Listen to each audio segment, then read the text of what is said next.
Electoral bond को लेकर JDU नेताओं ने आरजेडी पर बड़ा आरोप लगाया है। जेडीयू के मुख्य प्रवक्ता नीरज कुमार और राजीव रंजन ने आरोप लगाया कि लालू प्रसाद और तेजस्वी यादव ने इलेक्टोरल बॉन्ड के नाम पर शराब कंपनियों से करोड़ों रुपए चंदा लिया है और शराबबंदी खत्म करने के लिए बंगाल की कई शराब कंपनियों से भी इनकी डील हुई है।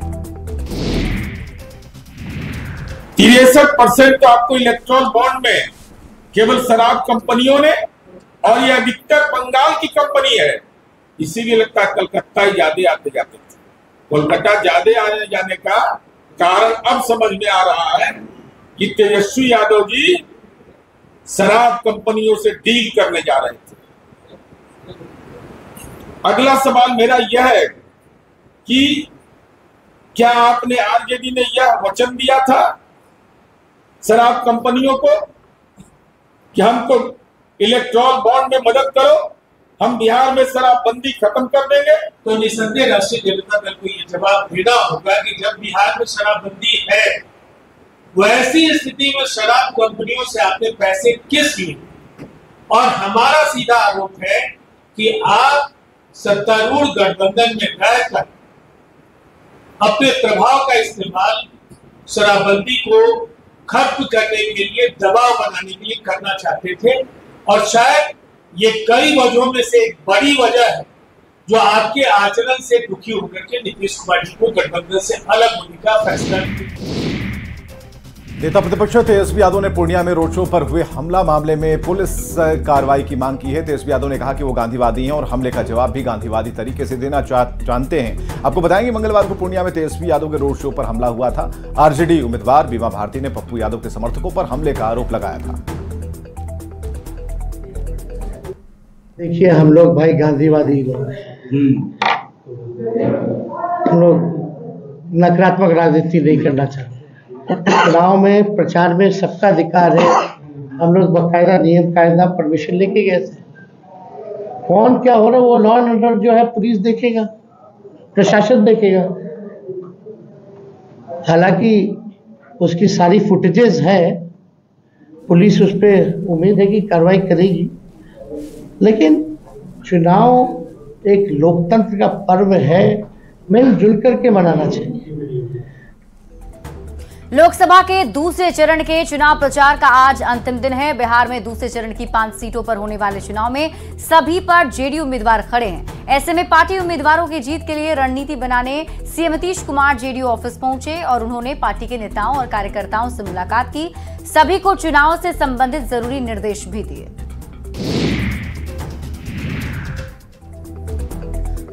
जेडीयू कार्यकर्ताओं और नेताओं की बैठक के बाद मंत्री विजय चौधरी ने कहा कि सीएम काफी सक्रिय हैं, वो चुनाव की हर गतिविधि पर नजर बनाए हुए हैं। इन 5 क्षेत्रों में मतदान होना है।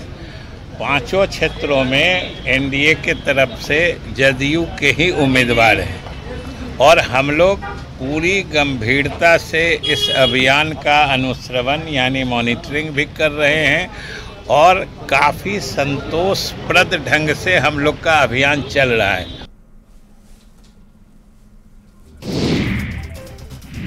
लोकसभा के दूसरे चरण के चुनाव प्रचार का आज अंतिम दिन है। बिहार में दूसरे चरण की 5 सीटों पर होने वाले चुनाव में सभी पर जेडीयू उम्मीदवार खड़े हैं। ऐसे में पार्टी उम्मीदवारों की जीत के लिए रणनीति बनाने नीतीश कुमार जेडीयू ऑफिस पहुंचे थे। डिप्टी सीएम विजय सिन्हा ने सीएम नीतीश की तारीफों की पोल बांध दी। सरकार की उपलब्धियां गिनवाते हुए विजय सिन्हा ने आरजेडी पर हमला बोला।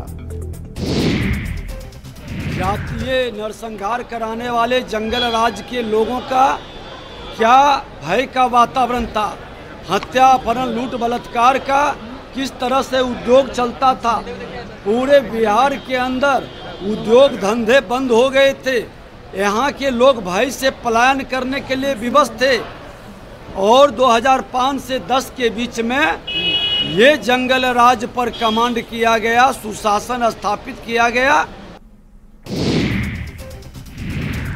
लोकसभा के दूसरे चरण के चुनाव प्रचार का आज अंतिम दिन है। बिहार में दूसरे चरण की 5 सीटों पर होने वाले चुनाव में सभी पर जेडीयू उम्मीदवार खड़े हैं। ऐसे में पार्टी उम्मीदवारों की जीत के लिए रणनीति बनाने CM Nitish Kumar JDU office पहुंचे। विवाद में पूर्व सांसद मोहम्मद शहाबुद्दीन की पत्नी हिना साहब को आरजेडी की टिकट नहीं मिलने को लेकर पूर्व विधायक और आरजेडी नेता रियाजुल हक राजू ने बड़ा दावा किया है।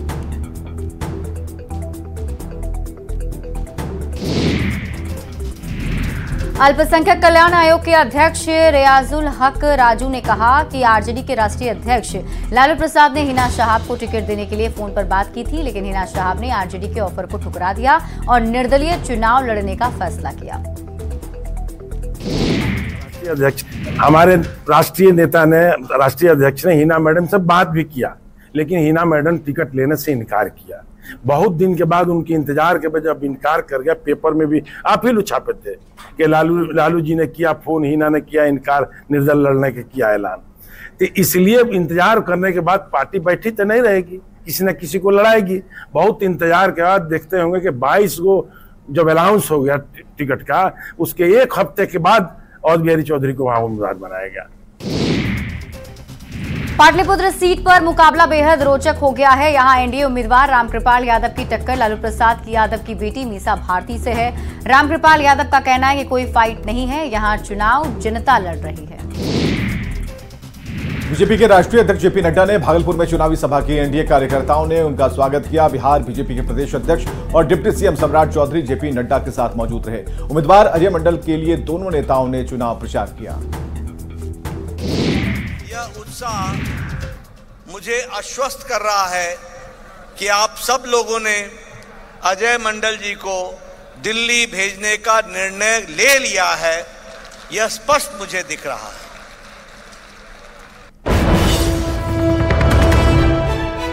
इस बीच आपको बड़ी खबर बता दें, जेपी नड्डा का बड़ा बयान सामने आया है। उन्होंने आरजेडी और कांग्रेस पर हमला बोला है।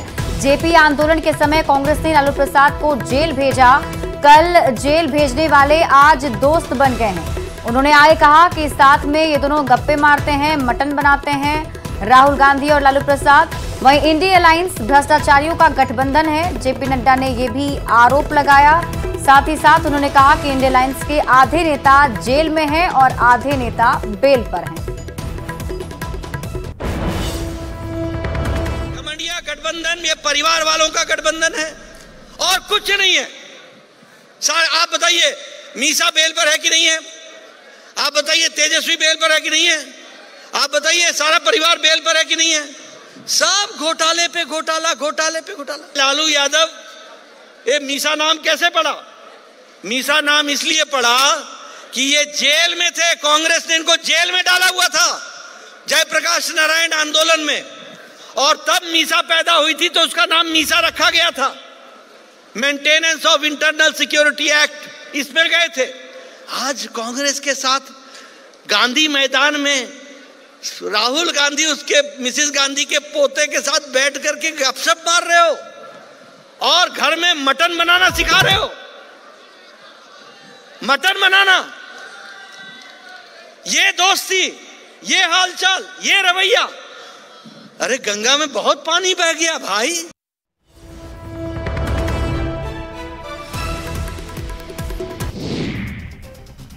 किशनगंज के बेलवा स्कूल मैदान में एआईएमआईएम प्रमुख अज़दीन ओवैसी ने विशाल सभा को संबोधित किया और एआईएमआईएम उम्मीदवार के पक्ष में लोगों से वोट की अपील की। इस दौरान ओवैसी ने पीएम मोदी और अमित शाह को लेकर विवादित बयान भी दिया।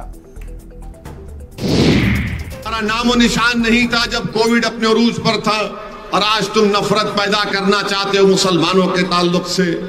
भारत का वजीर आजम कहता है 133 करोड़ जनता का कि मुसलमान बच्चे बहुत पैदा करते हैं। नरेंद्र मोदी, आपके भी वालिद ने तो बच्चे पैदा किए।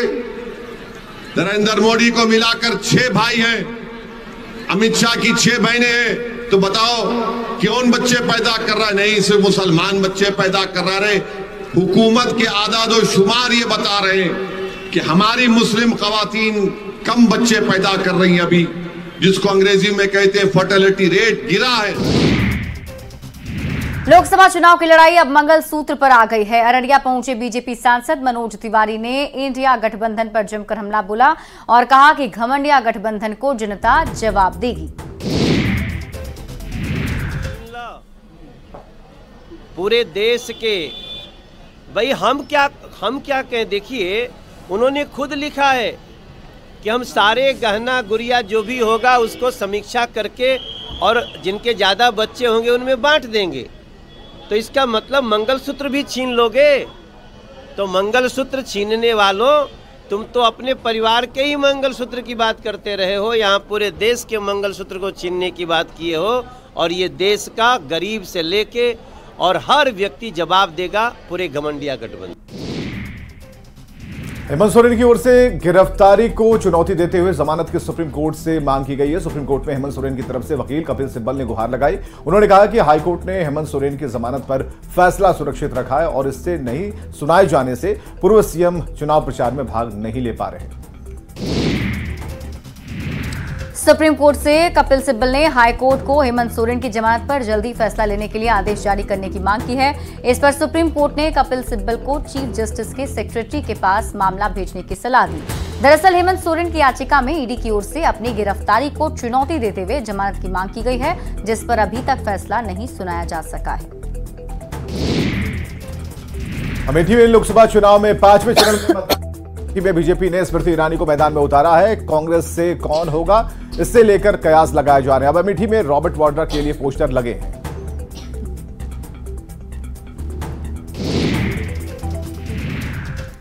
अमेठी के कांग्रेस कार्यालय और गौरीगंज के कांग्रेस कार्यालय समेत कई जगहों पर रॉबर्ट वाड्रा को अमेठी से चुनाव लड़वाने की मांग को लेकर पोस्टर लगाए गए हैं। कांग्रेस नेता राहुल गांधी ने पीएम मोदी के बयान पर पलटवार करते हुए कहा है कि पीएम कांग्रेस के घोषणा पत्र को देखकर घबरा गए हैं। राहुल गांधी दिल्ली के जवाहर भवन में सामाजिक न्याय सम्मेलन में हिस्सा लेने पहुंचे थे, जहां उन्होंने कहा कि कांग्रेस का घोषणा पत्र सामाजिक न्याय पर आधारित है।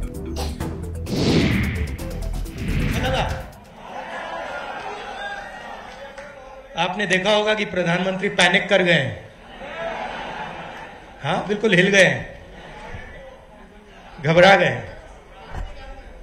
क्रांतिकारी मैनिफेस्टो, आपने ही कहा कि मैनिफेस्टो क्रांतिकारी डॉक्यूमेंट है, उसमें एक्सरे है और उसमें जो इनकम इनइक्वालिटी नरेंद्र मोदी जी ने की है, जो 22 लोगों को उन्होंने 16 लाख करोड़ रुपए ट्रांसफर किया, थोड़ा सा पैसा, ज्यादा नहीं, थोड़ा सा पैसा कांग्रेस पार्टी का मैनिफेस्टो वापस 90% को देने जा रही है, थोड़ा सा। अब स्टार प्रचारकों पर सियासत तेज हो गई है। लोकसभा चुनाव को लेकर बीजेपी ने 40 स्टार प्रचारकों की सूची जारी की थी, जिस पर जेएमएम प्रवक्ता मनोज पांडे ने हेमंत सोरेन को राजनीति का अमिताभ बच्चन बताया है।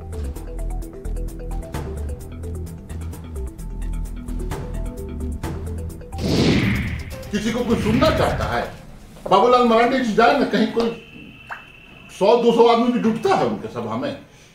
उनके जो कार्यकर्ता हैं, जिनको कि बजाप्ता मुख्यालय से एक पेड स्टाफ की तरह कुछ भुगतान किया जाता है, वो लोग रहते हैं, उसके अलावा कुछ कोई नहीं रहता। हम लोगों के भी संपर्क सूत्र हैं भाजपा में, पता चलता है।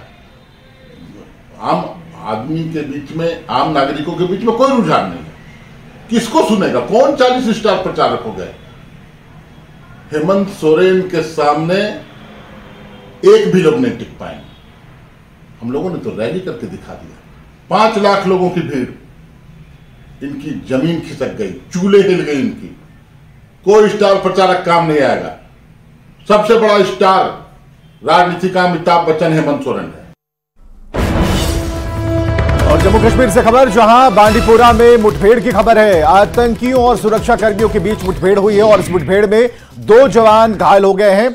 अरगाम के रेंजीवन में क्षेत्र में मुठभेड़ हुई और आपको बताएं कि 21 अप्रैल से सुरक्षा बलों का ऑपरेशन इस इलाके में जारी है और यह ऑपरेशन पाकिस्तान से आतंकियों के घुसपैठ की खबर के बाद चलाई जा रही है। साहिबगंज में एक ही परिवार के 4 लोगों पर एसिड से जानलेवा हमला किया गया। राजमहल थाना क्षेत्र के मधुसूदन कॉलोनी में छत पर सो रहे लोगों पर अज्ञात व्यक्ति एसिड फेंककर फरार हो गया।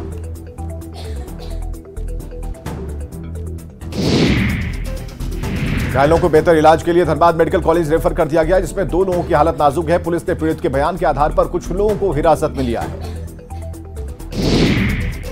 बोकारो के एमएम हॉस्पिटल में 8 महीने की गर्भवती महिला की ऑपरेशन के दौरान मौत हो गई। परिवार ने आरोप लगाया है कि महिला की मौत के बाद भी इलाज के नाम पर दवाइयां मंगाई जा रही थी।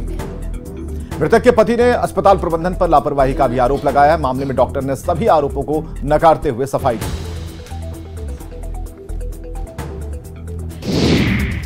मेरे को बोल के गई कि जिसको जिसको दिखाना है फोन करके दिखा दो, ये और टिकने वाला नहीं है, साफ बोल के गई वो। और अभी भी दवा लेकर के मेरा पिताजी जो है दवा लेकर के जा रहे हैं। चल रहा है झूठ मूठ। चलिए आप लोग भी जाके देख सकते हैं। पेशेंट मेरे ख्याल से जिंदा है ही नहीं, मशीन के चलते पेशेंट बस डॉक्टर का लापरवाही है, हॉस्पिटल का लापरवाही। जब सुबह 8:30 बजे से मैम देखी 9 बजे, फिर आए 3 बजे। हम लोग को अगर सुबह ही बता देते तो हम लोग कुछ व्यवस्था करते। नहीं, एक मिनट, अभी ये किन्होंने कहा कि मृत्यु दोपहर को हुई? दोपहर को तो पेशेंट ऑपरेशन थिएटर उसका तो 4:58 पे बेबी आउट टाइम है, तो वो तो 4:30 बजे तक तो वो पेशेंट ओटी में ही शिफ्ट हुई है। तो दोपहर को मृत्यु कैसे हो सकती है? ये गलत है, बिल्कुल नहीं है। पेशेंट सीरियस हुई है ऑपरेशन थिएटर में, ये हम डिनाई नहीं कर रहे हैं, बट ऐसा भी नहीं है कि उनके मौत के बाद दवाइयां मंगवाई जाए। सर्वाइव करता है तो ये सबका बैड लक है। मतलब इट्स नॉट जस्ट सिर्फ परिजनों का बैड लक है, ये सबका, हम सबका बैड लक है कि एक पेशेंट पे हम लोग 3-3 घंटा मेहनत करते हैं, उसके बाद भी पेशेंट सर्वाइव नहीं करता है, तो ये सबको खराब लग। और यहां रुकेंगे एक छोटे से ब्रेक के लिए।